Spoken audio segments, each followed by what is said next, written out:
Dear students, today we will learn about mutation breeding. Mutation breeding को हम अपने agriculture point of view के लिए कैसे इस्तेमाल कर सकते हैं और म्यूटेशन ब्रीडिंग के फ़ायदे क्या क्या हैं, म्यूटेशन ब्रीडिंग की लिमिटेशंस क्या हैं, इन तमाम चीज़ों को हम आज के लेक्चर में कवर करने की कोशिश करेंगे। सबसे पहले हमें मालूम होना चाहिए what is mutation. Mutation is the sudden heritable change in an organism. ये हेरिटेबल का वर्ड ये बहुत इंपॉर्टेंट है म्यूटेशन को लेके। अगर कोई ऐसा अल्टरेशन, ऐसी चेंज जो पेरेंट्स के अंदर है हो गई लेकिन ऑफस्प्रिंग में ट्रांसफर नहीं हुई तो उसको म्यूटेशन नहीं कहेंगे। तो म्यूटेशन के लिए क्या सबसे इंपॉर्टेंट चीज़ क्या है? It should be heritable. So if you want to define the mutation breeding, we can define it as the sudden heritable change in an organism is called mutation. अब चेंज किस किस तरह की हो सकती है? The change can be in gene, in chromosome or in the plasma gene. Plasma gene को the genetic material outside the nucleus or you can say the genetic material inside mitochondria and chloroplast. अब हम मजीद थोड़ा gene के बारे में मालूम करते हैं कि जीन म्यूटेशन क्या होता है। जीन म्यूटेशन को पॉइंट म्यूटेशन भी कहते हैं, जैसे आप अपनी स्क्रीन पर देख रहे होंगे। इसको डिफाइन करने का तरीकेकार है the alteration in the base sequence of gene is called point mutation और जीन म्यूटेशन। डीएनए के अंदर चार तरह के नाइट्रोजनस बेस होते हैं, एडेनिन, थायमिन, ग्वानिन और साइटोसिन। अगर इनके अंदर कोई अल्टरेशन आ जाए, कोई चेंज आ जाए तो उसको कहेंगे पॉइंट म्यूटेशन या जीन म्यूटेशन। अब जीन म्यूटेशन फर्दर कितने टाइप की होती है? It can be of four types: transversion, inversion, deletion और डुप्लीकेशन। इन इन तमाम को हम आने वाले स्लाइड्स के अंदर हम पढ़ेंगे कि एक्चुअल तौर पर ये किस किस तरह की म्यूटेशन होती हैं। अब जरा आगे चलते हैं। Chromosome, what is the chromosome? Chromosomal mutation, the change in the chromosome structure is called chromosomal mutation.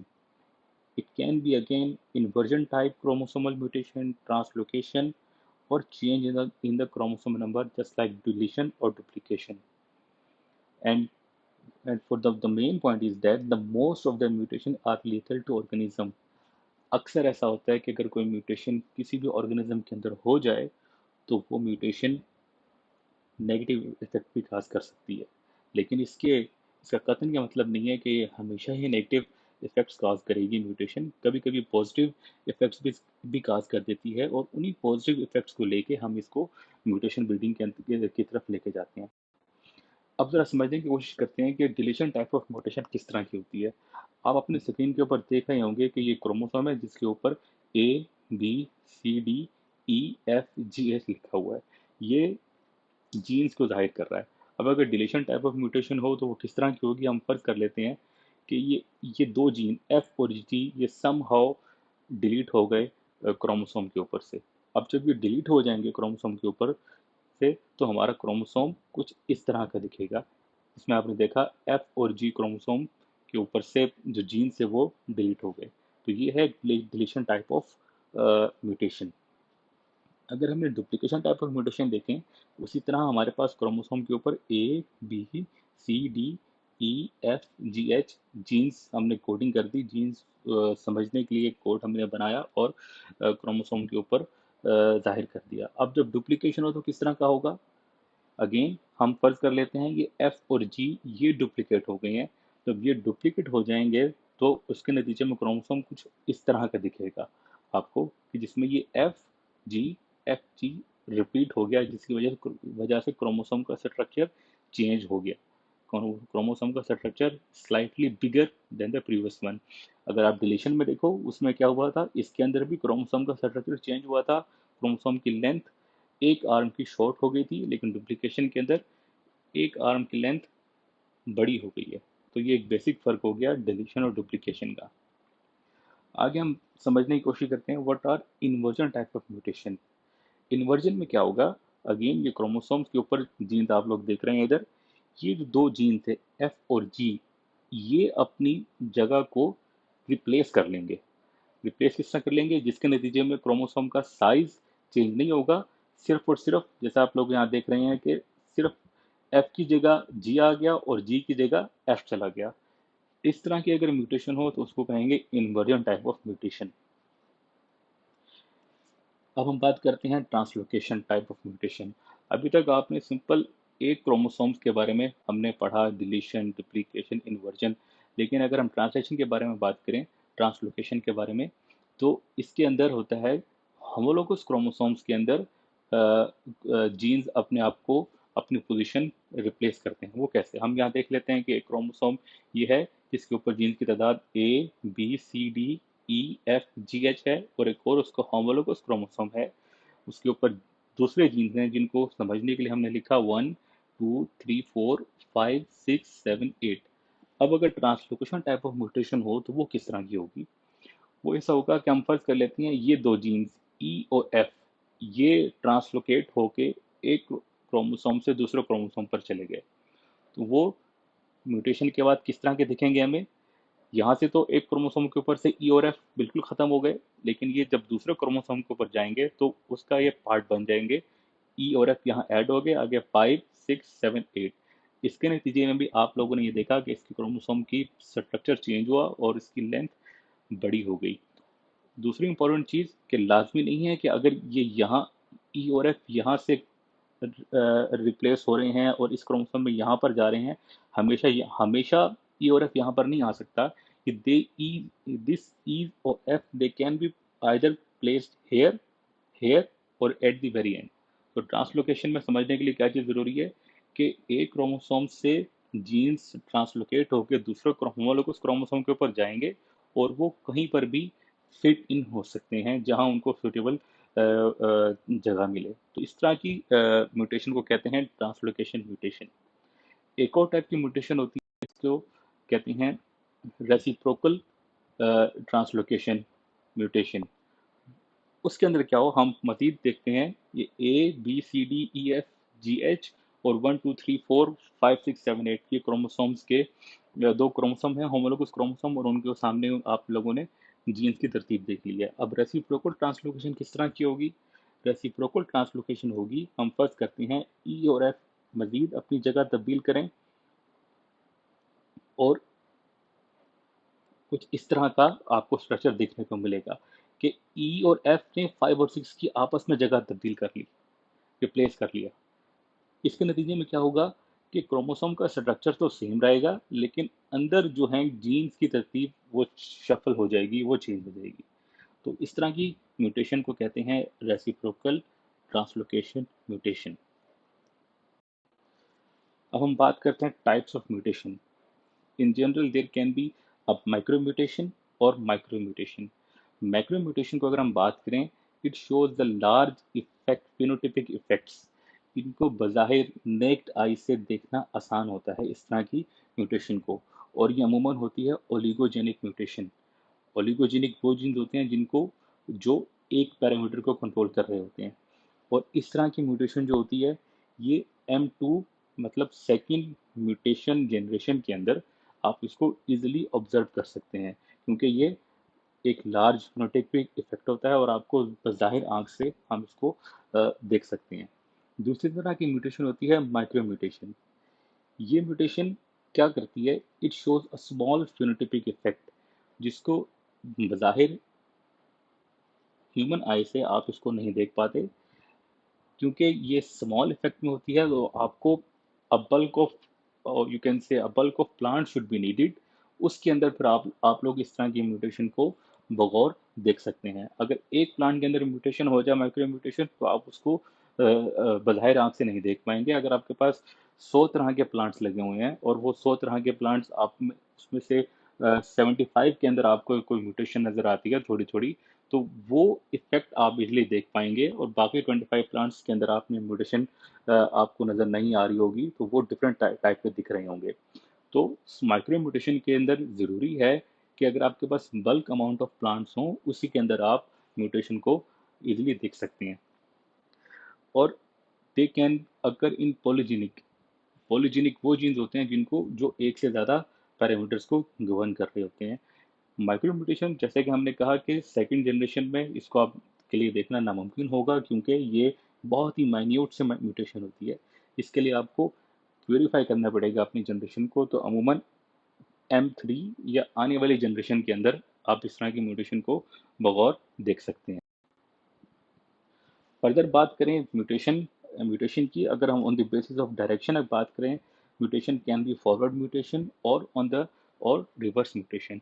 Forward mutation होता है if the mutation tend to flow from wild type to the cultivated, it can be said that it is a forward mutation. And for the reverse mutation, it is vice versa of the forward mutation. The mutation can be in somatic cells और germinal cell. Somatic means body cells के अंदर भी mutation हो सकती है, और germinal cell के अंदर जो वो वाले cells जो reproduction के अमल में अपना रोल प्ले कर रहे होते हैं, उसके अंदर भी mutation हो सकती है। अगर हम साइट स्पेसिफिक बात करें, the mutation can occur in nucleus और इन साइटोप्लाज्म। न्यूक्लियस की हमने पहले जिक्र किया, जैसे जीन्स के अंदर म्यूटेशन हो सकती है, क्रोमोसोम के अंदर म्यूटेशन हो सकती है, और साइटोप्लाज्मिक म्यूटेशन के अंदर से मुराद ये कि it can cause cytoplasmic male sterility as well. CMS line जिसे कहते हैं, वो यहीं पर ही म्यूटेशन डेवलप की जाती है।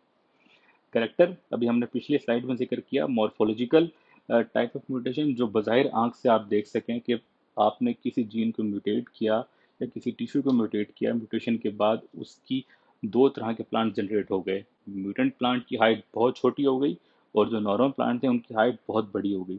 तो इस तरह की म्यूटेशन को आप बज़ाहिर आंख से देख सकते हैं। तो इसको या तो मैक्रो म्यूटेशन कहेंगे, और दूसरा या इसको कहेंगे morphological type of mutation which can be easily seen with the naked eye. Although micromutation can also be morphological, लेकिन इसको समझने के लिए, इसको देखने के लिए हमें मजीद M3, M4 या M5 जनरेशन तक जाना पड़ सकता है।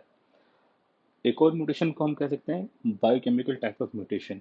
ये होता है, बायोकेमिकल टाइप ऑफ म्यूटेशन होता है कि आपका जीन एक मुख्तलिफ किस्म की प्रोटीन बनाने लग जाए। बिफोर म्यूटेशन अगर एक जीन अमीनो एसिड बनाता है एलानिन, क्या आप मालूम कि जब म्यूटेशन हो जाए, वही जीन म्यूटेशन के बाद नाइट्रोजनस बेस तब्दील होने के बाद एलानिन की बजाय वो कोई और अमीनो एसिड बनाने लग जाए। तो इस तरह की म्यूटेशन को क्या कहेंगे? Biochemical mutation. विजिबिलिटी के हवाले से हम पहले डिस्कस कर चुके हैं माइक्रो म्यूटेशन और माइक्रो म्यूटेशन। और sources, on the basis of source they can be spontaneous mutation and induce mutation. आगे चल के हम इन्हीं दो पॉइंट्स को डिस्कस करेंगे कि स्पॉन्टेनियस म्यूटेशन क्या होता है और इंड्यूस म्यूटेशन। जैसे हम बात कर चुके थे कि most mutations are lethal to organism, but some number of mutation are also beneficial. जो ये बेनिफिशियल होती हैं, इन्हीं को हम अपने ब्रीडिंग पर्पज के लिए इस्तेमाल करते हैं। By using the mutation inducing agents, breeder can induce desirable changes in the genetic component of plants and thereby can improve the performance of a cultivar.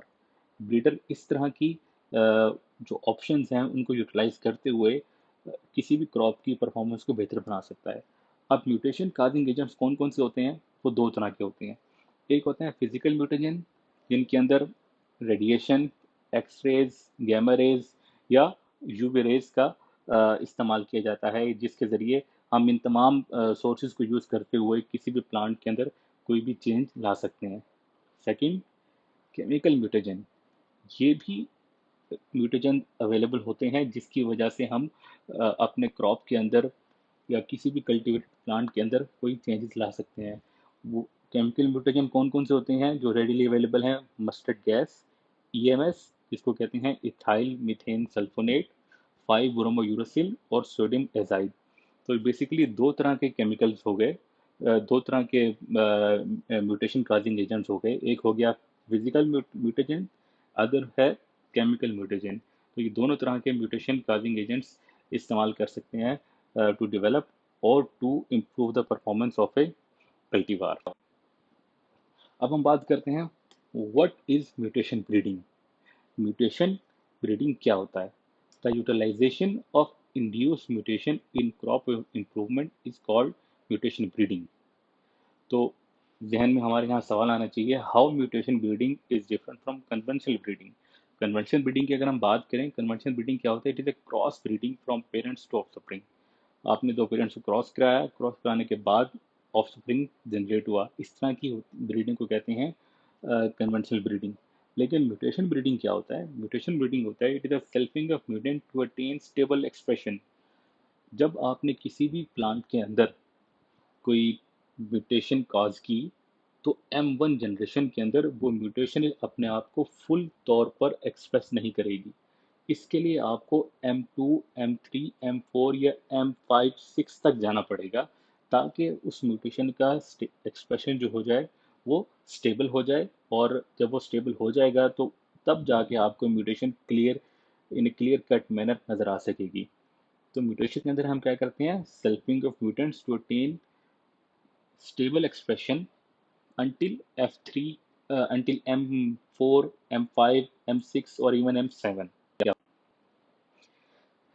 अब हम पढ़ेंगे इसके बारे में, what are the important points to know about mutation breeding।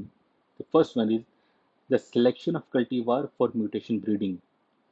आपको जौन सा material आपने यूज़ करना है उसको बखूबी और बगौर आपने चेक करना है कि उसके सीड्स जो हों वो प्योर हों। अगर उसके अंदर इम्प्योरिटी हो तो म्यूटेशन का सक्सेस रेट एट स्टेक आ सकता है। Second thing, which part of the plant is to be treated. क्या आपने सोमेटिक सेल्स के अंदर म्यूटेशन करवानी है या जर्मिनल सेल के अंदर म्यूटेशन करवानी है, तो you should also be clear in this manner. Second, doses of mutagens. ये डोज अपने सोच समझ के बड़ी प्रॉपर अमाउंट में ही यूज़ करनी है। बाद मतलब ऐसा हो सकता है कि अगर आपने म्यूटेजेंस की डोज ज़्यादा कर दी है, जिसकी वजह से प्लांट एक एब्रप्टली डेथ की तरफ चला गया, तो प्लांट ही ख़त्म हो गया। तो लिहाजा म्यूटेजेंस की डोज भी एक स्पेसिफिक अमाउंट में होनी चाहिए, ताकि किसी भी किस्म का क्रोमोसोमल चेंज या बाइटोटिक या म्योटिक इरेगुलरिटीज ना आ जाएं। अगर ऑल्दो इसके अंदर चेंजेस तो आएंगे, लेकिन बाद मरतबा ऐसा भी हो सकता है कि due to over doses of mutagens your plant eventually dies. So we should start from minimum dose of the mutagen so that we can get the plant for further experiment। आगे हम पढ़ेंगे what should be the mutation breeding procedure। Mutation breeding का procedure किस तरह का होता है? सबसे पहला M1 स्टेज के अंदर हम क्या करेंगे? द म्यूटेजन, वो म्यूटेजन जिनको हमने ट्रीट कर लिया है किसी भी फिजिकल म्यूटेजेनिक एजेंट्स या केमिकल म्यूटेजेनिक एजेंट से, उनको हम पहले स्पेस प्लांट करेंगे अपने ब्रीडिंग यूनिट के अंदर, जैसे आप लोग यहाँ पर पूरा देख रहे होंगे। And then seeds from the individual plants should be harvested separately. इस प्लांट से आप लोग अलहदा सीड हार्वेस्ट करेंगे, इस प्लांट से अलहदा, इस प्लांट से अलहदा। इस तरह जितने भी प्लांट्स आप यहाँ देख रहे हैं उन सब से आपने सीड्स को अलहदा हार्वेस्ट करना होगा। सेकेंड जनरेशन में क्या करेंगे हम? Individual plant progenies should be grown. इस प्लांट से जो आपने सीड हार्वेस्ट किए वो आपने सिंपल पूरी अलहदा लाइन में आपने ग्रो कर दिए। इसी तरह इस प्लांट से जो आपने सीड हार्वेस्ट किए वो आपने इस लाइन में अलहदा ग्रो कर दिए। तो individual plant progenies are grown and fertile, vigorous, normal looking plants should be harvested separately। जब आपने इन प्लांट्स को ग्रो कर लिया, जब ये प्लांट सीड्स की तरफ चले गए, फिर आपने इन प्लांट्स के अंदर से भी बेहतरीन जो प्लांट्स हैं वो आपने सेलेक्ट करने हैं। फॉर एग्जांपल यहाँ अगर 10 प्लांट्स हैं, 10 प्लांट्स के अंदर से अगर आपको 4 प्लांट ऐसे लगते हैं जो आपको फर्टाइल या विगोरस या नॉर्मल लुकिंग प्लांट्स हैं, उन 4 प्लांट्स को अपने अलग-अलग हार्वेस्ट करने हैं। इसी तरह यहाँ से अगर आपको 2 प्लांट सेलेक्ट अच्छे लगते हैं तो 2 प्लांट्स आपने यहाँ पर सेलेक्ट कर लिए। इसी तरह यहाँ से अगर आपको 1 प्लांट अच्छा लगा तो आपने उस 1 प्लांट के सीड आपने अलग हार्वेस्ट कर लेने हैं और उसको लेके जाना है M3 स्टेज के अंदर। M3 स्टेज में क्या होगा? म्यूटेशन जनरेशन 3 स्टेज के अंदर individual plant progenies from the selected plants should be grown. वो प्लांट्स जो आपने यहाँ से सेलेक्ट किए थे, यहाँ से आपने 4 प्लांट सेलेक्ट किए थे, तो उन हर प्लांट की अलहदा आपने प्रोजेनी ग्रो कर दी है। फॉर एग्जाम्पल M2 स्टेज के ऊपर से आपने लाइन 1 के अंदर से 4 प्लांट सेलेक्ट किए, तो अब आपने हर प्लांट की अलहदा 4 लाइन्स लगानी होंगी। इसी तरह अगर आपने लाइन नंबर 2 से 2 प्लांट सेलेक्ट किए थे, तो आपने अगेन 1 और 2 डिफरेंट 2 लाइन इसकी अलग-अलग लगानी होंगी। तो इस तरह अगर हम थ्योरेटिकल फॉर्म में पढ़ना चाहें तो इसको कहेंगे individual plant progenies from the selected plant should be grown and superior plants selected from superior progenies showing segregation should be selected. Homogenous mutant progenies में be harvested in bulk.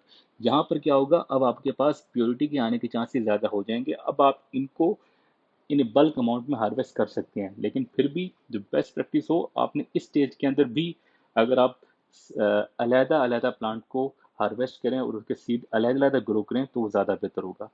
M4 के अंदर भी आपने बिल्कुल वही फिनोमेना यूज़ करना है कि हर हर प्लांट को अलहदा अलहदा ग्रो करना है, और इस स्टेज के ऊपर आके आप होमोजेनस लाइंस को बल्क हार्वेस्ट कर सकते हैं, क्योंकि अगेन यहाँ तक प्योरिटी अचीव होने के चांसेस हो सकते हैं। अगर आपको लगे कि स्टेज के ऊपर भी प्योरिटी के चांसेस नहीं है, तो आप इसकी एक साइकिल और सिलेक्शन कर सकते हैं। M5 के अंदर हम प्रिलिमिनरी यील्ड ट्रायल करेंगे विद ए सुटेबल चेक। जिस वैरायटी के खिलाफ या जिस वैरायटी के मुकाबले में आप अपनी एक म्यूटेंट वैरायटी निकालना चाहेंगे, उसको आप यहाँ पर एज ए चेक इसको लगाएंगे। फॉर एग्जांपल यहाँ पर आपकी म्यूटेशन लाइन्स थी और यहाँ पर आपने वो चेक वैरायटी लगा दी। अब आप अब आपको इन दोनों वैरायटीज़ के दरमियान मुवाजना करने में या कंपैरिजन करने में आसानी होगी, जिसके नतीजे में आप अपने अपने म्यूटेशन की जो जो आपका म्यूटेटेड प्लांट था उसके परफॉर्मेंस चेक कर सकते हैं।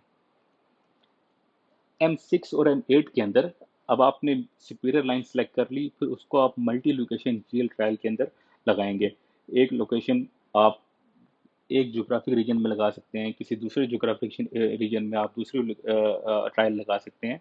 तो अपने जो आपका म्यूटेंट लाइन होगी उसको आपने डिफरेंट ज्योग्राफिकल रीजन में उसको ग्रो करना है, मल्टी लोकेशन ट्रायल लेने हैं, और उसके बाद जो आपका सुटेबल लाइंस होंगी उस उन सुटेबल लाइंस को आप as a commercial cultivar release कर सकते हैं मार्केट के अंदर। इस स्टेप के बाद M9 के अंदर आप जो जो सीड या जो लाइन आपने सेलेक्ट कर ली है कि ये सबसे बेहतरीन लाइन है, उसको आप अलहदा बल्क अमाउंट में लगाकर उसके सीड को मल्टीप्लाई भी कर सकते हैं फॉर फॉर कमर्शियल पर्पस और फॉर द रिसर्च पर्पस। तो ये एक पूरा लेआउट है, right from M1, M2, M3, M4, M5 to M9, कि आपका म्यूटेशन ब्रीडिंग का जो साइकिल है वो कैसे चलेगा। आगे चल के हम थोड़ा डिस्कस करेंगे what are the advantages and limitation of mutation breeding. सबसे पहले हम बात करते हैं इसके एडवांटेजेस क्या हैं। एडवांटेजेस के अंदर mutation breeding is a less expensive and rapid method of developing new varieties. Second, mutation breeding is more effective for the improvement of oligogenic characters. Oligogenic जैसा हम पहले पढ़ चुके हैं, ओलिगोजेनिक है होता है वो पैरामीटर्स या वो ट्रेट्स जो एक जीन से कंट्रोल हो रही हों, उनके लिए म्यूटेशन ब्रीडिंग बहुत इफेक्टिव है। The last one is the mutation breeding is the best way when a new character is to be induced. ये एक ऐसा तरीकाकार है जिससे आप एक पैरामीटर को भी ला सकते हैं जो पहले मौजूद हो ही ना। अब इस चीज़ को थोड़ा हम समझते हैं कि ये कैसे होता है। अगर आपने जैसे हम नॉर्मल क्रॉसिंग की बात करें, नॉर्मल क्रॉसिंग में क्या होगा, दो पेरेंट्स से क्रॉस हो गया और उससे ऑफस्प्रिंग बन गया। तो अगर नॉर्मल क्रॉसिंग चलता रहेगा तो आपको ऑलमोस्ट सेम ही तरह के ऑफस्प्रिंग मिलते रहेंगे।